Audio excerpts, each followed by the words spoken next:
Good morning, students. Students, today we will start next chapter, Sectors of Indian Economy, chapter number 2 from economics. And student, this chapter is very important and you have already read about it in class ninth. The different economic activities, the primary activities, secondary activities and the tertiary activities. So students, sectors of Indian economy, as we know that India is the fastest growing large economy in the world, with the increasing in population, favorable demographic and the huge catch up potential due to low initial GDP per head. And student, as per World Bank data in 2017, India, it became the sixth largest economy with a GDP of 2.59 US dollar trillion, and it's relegating France to the seventh position. It means India somewhere is likely to surpass the UK in the world's largest economy ranking in 2000 according to a particular report. तो कहीं ना कहीं जो Indian economy है is the fastest and the large economy in the world. अब वो fifth position पे आ चुकी है. एंड स्टूडेंट, जो इकोनॉमिक एक्टिविटीज़ होती हैं, it is the result in the production of goods and services. And while the sectors are the group of economic activities classified on the basis of some criteria, and in this chapter we will study about the mainly the sectors of Indian economy. Student, Indians economic sector, they are classified on the basis of activity nature, on the basis of work condition and on the basis of asset ownership. Firstly, on the basis of activity nature, there are five main sectors: primary, secondary, then tertiary, then quaternary and quinary activities. On the basis of working condition, there are two sectors: organized and unorganized. And on the basis of ownership, it is public and the private sector. And in this video we will mainly cover these three categories of India economic sector. Okay, so let's start with the first one, the primary sector. Student, what is primary sector and what is the contribution of primary sector in the Indian economy? It is very important. Every student must have the knowledge of the primary, secondary and tertiary sector because this is the base of this chapter. Student, activities which are undertaken by directly using the natural resources are known as primary sector. It is also known as agriculture sector. Agriculture, mining, fishing, forestry, dairy all come under the primary sector. It means where the economic activity, it is centered from the extraction of raw material from the mother earth, be it agriculture, forestry, fishing, mining and quarrying. जहाँ हम natural resources को use करके कुछ produce कर रहे हैं, this is the primary sector. And student, it form base for all other products because most of the natural products we are getting from agriculture, dairy, fishing. So it is also called the allied sector or the agriculture sector. And student, agriculture is the, I think, the biggest example of primary sector. And student, जो primary sector है, the people who are employed, who are engage in the primary activities, they are called the red collar workers because due to outdoor nature of their work they are known as the red collar workers. And student, primary sector, in short I can say, which is related to the nature, which is related to the mother earth, where we are using the natural resources to make something. Like in agriculture, we are using the soil, we are using the land, which is the nature's gift to us. So this is the primary sector. Then secondary sector. Secondary sector, it mainly includes the industries where the finished products are made from the natural materials which are already produced in the primary sector. Simple example अगर मैं दूं, एक sugar और sugar cane का example लेते हैं, ठीक है बच्चे. जो शुगर केन है, गन्ना, ऑफ कोर्स वो एग्रीकल्चर होती है, उसकी खेती की जाती है, तो it comes under the primary sector. अब उसी शुगर केन जूस से हम क्या बनाएंगे, शुगर बनाएंगे फैक्ट्रीज़ में. तो कहीं ना कहीं जो ये शुगर है ये किस पे बेस्ड है, शुगर केन जूस पे, गन्ने के जूस पे. तो secondary sector includes those industries where the finished products are made from the natural materials in the primary sector. Second example मैं ले सकती हूँ कॉटन का और क्लोथ का. Cotton which is mainly is the production in the primary sector. Cotton कहाँ उगाई जाएगी, प्राइमरी में. और उससे जो क्लोथ बनेगा वो कहाँ बनेगा, सेकेंडरी सेक्टर में, because it somewhere includes all the industries. Okay, hence it is the part of the country's economy that manufacture goods rather than producing the raw material. And student, this sector is associated with a different kind of industry, basic industry, core industries, and the people who are employed in these industries are known as the blue collar workers. Mills हो गई, small workshops हो गई, factories हो गई, they are producing steel, chemical, plastic, car, oil refineries हो गई, food production industries हो गई, all come under the secondary sector.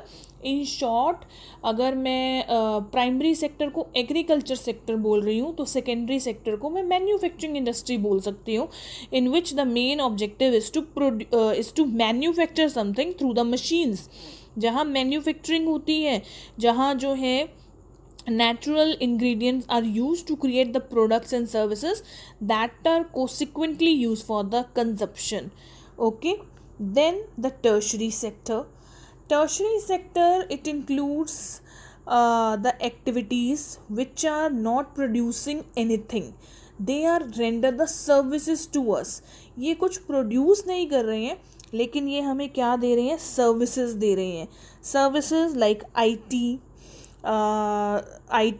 आ जाता है इसके अंदर, health, insurance, banking, transportation and communication, ये सब टर्शरी सेक्टर के अंडर आता है. And student, in these days in specially जब हम इतना डेवलप हो चुके हैं तो टर्शरी सेक्टर का जो कंट्रीब्यूशन है इंडियन इकोनॉमी में वो सबसे ज़्यादा है. Yes, the tertiary sector has the largest contribution in Indian economy in the GDP.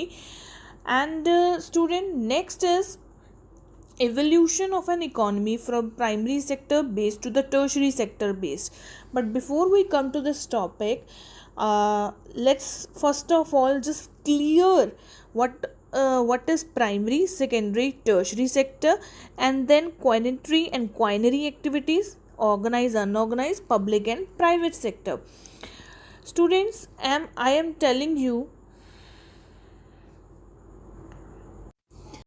that there are mainly three sectors on the basis of activity nature: primary, secondary and tertiary. इसके अलावा बच्चे एक होती हैं quaternary and quinary activities. जो बच्चे quaternary activities and quinary activities है which is not the part of syllabus, लेकिन आपको नॉलेज होनी चाहिए ये क्या है. अगर मैं बात करूँ quaternary activities की, these are the specialized knowledge sector which demand the separate classification. It means जितने भी schools हैं, universities हैं, या personnel they are working in offices, doctors हो गए, PVRs हो गए जिनको हम theatres भी बोल देते हैं, accountants हो गए, it comes under the quaternary activities. Okay, और जो quinary activities है वो है, I think it is the part of activity in which the top level decisions they are made. I can say it includes the government which pass the law, and it mainly focus on the creation and the recreation, rearrangement, interpretation of the new ideas. So student, आपको सिर्फ यहाँ पे mainly focus करना है primary sector पे which is the agriculture sector, secondary sector, which is the manufacturing sector, and the tertiary sector, which is service sector, which is not producing goods but they are rendering the services. हम bank गए, ठीक है, bank से हमें बहुत सी services मिलती हैं, like अगर हम कोई एंट्री करवाते हैं तो हमारे फ़ोन पे मैसेज आ जाता है. इसी तरह अगर हम स्कूल आ रहे हैं तो बस जो है एक सर्विस है. Transportation is also a services. Phone में इतनी ऐप्स हैं, वो सारी हमारी सर्विसेज हैं. तो ये टर्शरी सेक्टर के अंडर आ रहा है.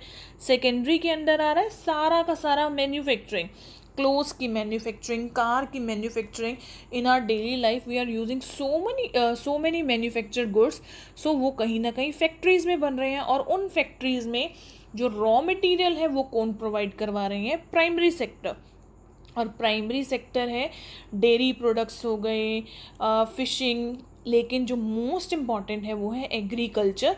चैप्टर 4 हमने ज्योग्राफी में कवर भी किया था, that what is agriculture. To cultivate the land और the field is known as the agriculture. So primary sector. Okay, now come to the next one. On the basis of work condition, we can classify the Indian economy sector into organized and unorganized sector. Student, organized sector and unorganized sector के लिए सबसे पहले एक example देती हूँ. Suppose a boy is working in the grocery shop. Kirana shop पे वो काम कर रहे हैं, एक boy, and he is doing his work. His daily routine is that wake up early in the morning at 7 o'clock, then 7 o'clock दुकान पे जाना और फिर रात को 9 बजे आना. ठीक है ना. मेनली हम देखते हैं अपने आसपास की लाइफ में ऐसे होते हैं जो सुबह 7 बजे से लेकर रात को 9 बजे तक काम करते हैं, ग्रोसरी शॉप में हो गए या किसी ढाबा में हो गए. इसके बाद बच्चे सडन क्या होता है, उस बॉय को एक बार जो ऑनर हैं ग्रोसरी शॉप के, वो ये कह देते हैं कि कल से मत आना आप, ठीक है ना, आप हम कोई और रख लेंगे, कल से मत आना. कई बार हम अपनी मेट्स को भी बोल देते हैं ना कि मत आना, आपका काम अच्छा नहीं है. तो स्टूडेंट, ऑर्गेनाइज एंड अनऑर्गेनाइज का शायद डिफरेंस यही समझ आ जाता है. अगर मैं सेकंड एग्जांपल लूँ एक बैंक मैनेजर का या एक बैंक एम्प्लॉय का, उसकी भी देखो क्या है वर्किंग कंडीशंस. 10 बजे बैंक खुलेंगे, वो 9 बजे जाएगा. ठीक है, सॉरी 10 बजे बैंक खुलेंगे और वो 10 बजे जाएगा. इसके बाद बच्चे शाम को ज़्यादा से ज़्यादा 4 या 5 बजे तक ही और she will come back to the home, और उसे जो है हॉलीडेज़ मिलेंगी, गवर्नमेंट हॉलीडेज़ आएंगी बीच में, उसकी एक पर्टिकुलर सैलरी होगी, और उसको बिना शॉर्ट नोटिस के, बिना प्रायर नोटिस के कोई भी उसको अपनी जॉब से निकाल नहीं सकता. तो स्टूडेंट, इस दो एग्जाम्पल्स के through, first the boy working in the grocery shop and the second person who is working in the bank, I think this concept is clear to you what is organised sector and what is unorganised sector.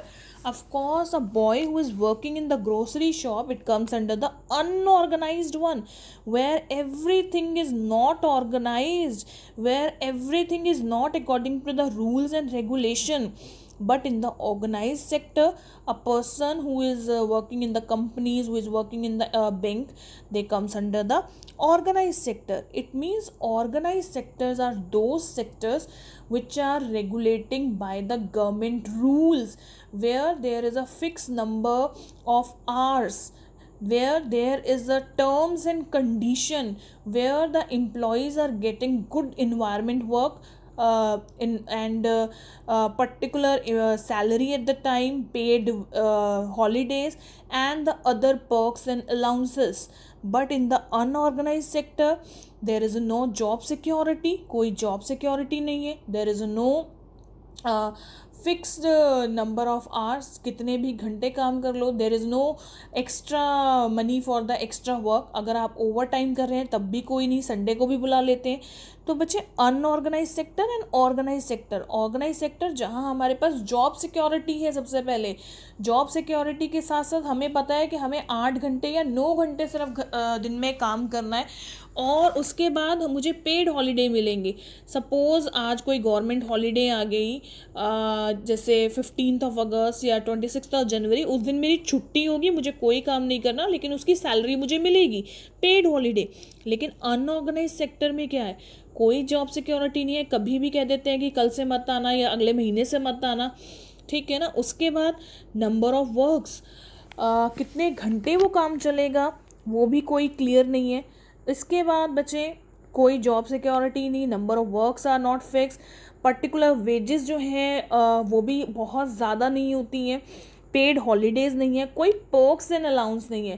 Perks and allowance होते हैं, suppose बच्चे हम किसी अच्छी company अच्छी bank के साथ जुड़े हैं, तो कई बार बैंक हमें कह देता है एक सर्विस के तौर पे कि आप ऐसा कीजिए, आप यहाँ रहने आ जाइए, हम आपको क्या कहते हैं अपार्टमेंट एंड कार साथ में दे देंगे, ठीक है ना, रहने के लिए फर्निश्ड हाउस दे देंगे। तो perks and allowance are only in the organise sector as compare to unorganise sector. जो वर्किंग कंडीशन है, वर्किंग एनवायरनमेंट है, ऑफकोर्स ऑर्गेनाइज सेक्टर का बेटर है as compare to unorganise sector. So I hope organized sector and unorganized sector is also clear. Then come to the next point on the basis of assets ownership, public sector and the private sector. Student, public sector is the sector which is mainly run by the government.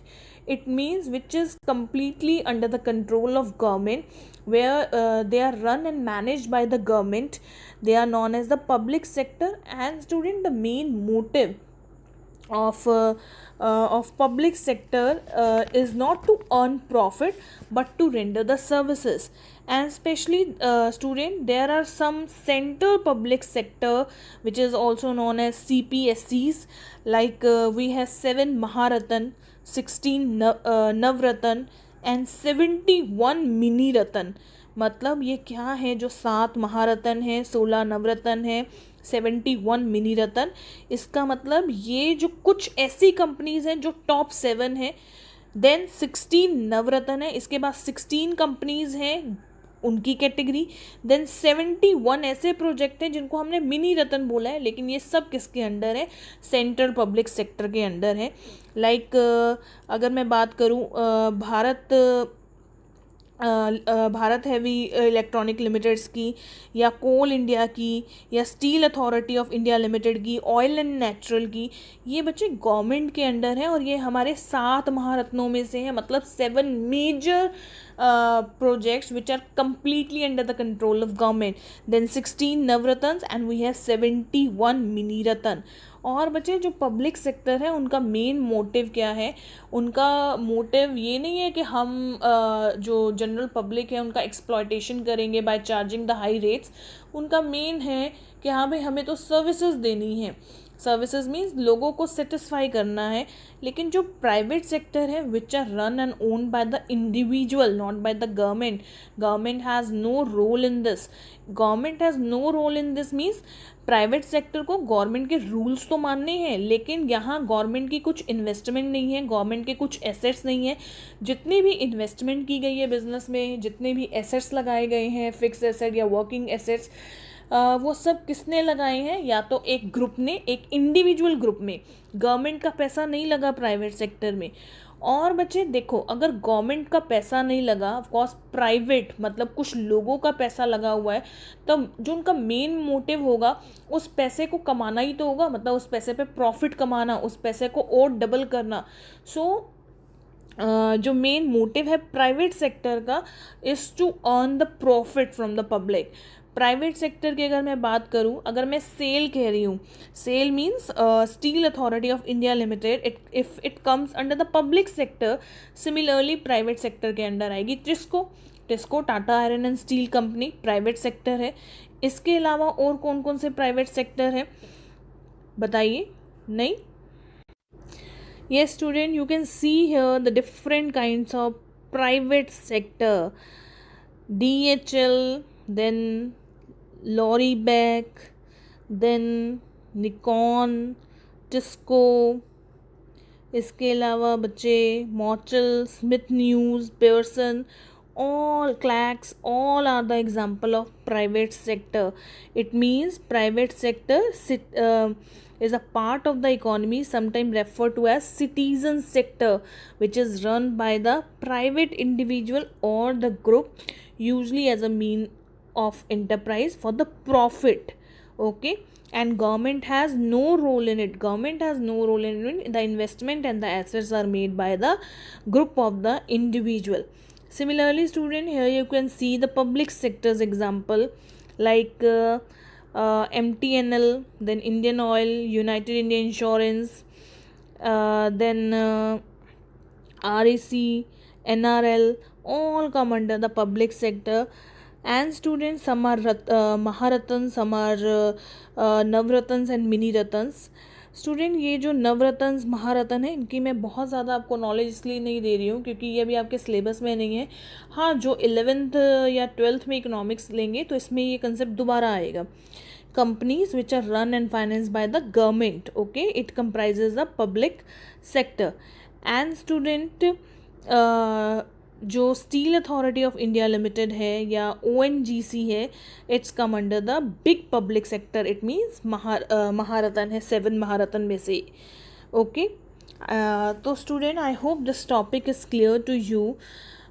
Today we have discussed primary agriculture sector, then secondary sector, then tertiary sector. इसके बाद हमने करा organised and unorganised sector, and then private and public. Now student, the question arises that why did India shift from primary to tertiary sector, not to secondary sector? It means what is the contribution of primary sector, secondary sector, tertiary sector to the GDP of the Indian economy? Students, you will ask, ma'am, that what is GDP? क्या है GDP? Because this term is totally new to you. Students, somewhere I can say that GDP is the monetary value. Yes, monetary value of all the finished goods and services made within the country during a specific period. Somewhere it gives a snapshot of a country that is used to estimate the size of an economy and the growth rate. Student, जो GDP है इसके बारे में and what are the contribution of the different sectors in the GDP हम next video में पढ़ेंगे. But GDP कहीं ना कहीं अपने माइंड में ये रखिए, that is the monetary value. जितने भी फिनिश गुड्स हैं, स्पेशली मैं आपको बोल रही हूँ फिनिश गुड, क्योंकि यहाँ पे फिनिश गुड्स का भी रोल है. मैं इंटरमीडिएट गुड्स होते हैं और फिनिश गुड्स होते हैं, लेकिन हम जब भी GDP की कैलकुलेशन करते हैं, जब भी हम GDP उठाते हैं तो हम हमेशा फाइनल प्रोडक्ट्स उठाते हैं, फिनिश गुड्स उठाते हैं.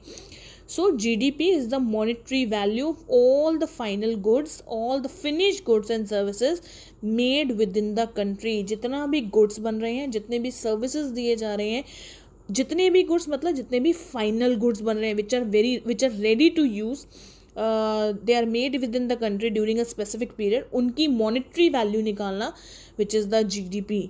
And student, this is the homework to you. I think first chapter में भी मैंने आपको कहा था कि इंडिया की GDP क्या है, वो आप मुझे बताएंगे. And China, as I told you in the first chapter, that China's GDP is in trillion now, in US dollars, in trillions. तो चाइना लीड कर रहा है और इंडिया जो है 5th पोजीशन पे है GDP में.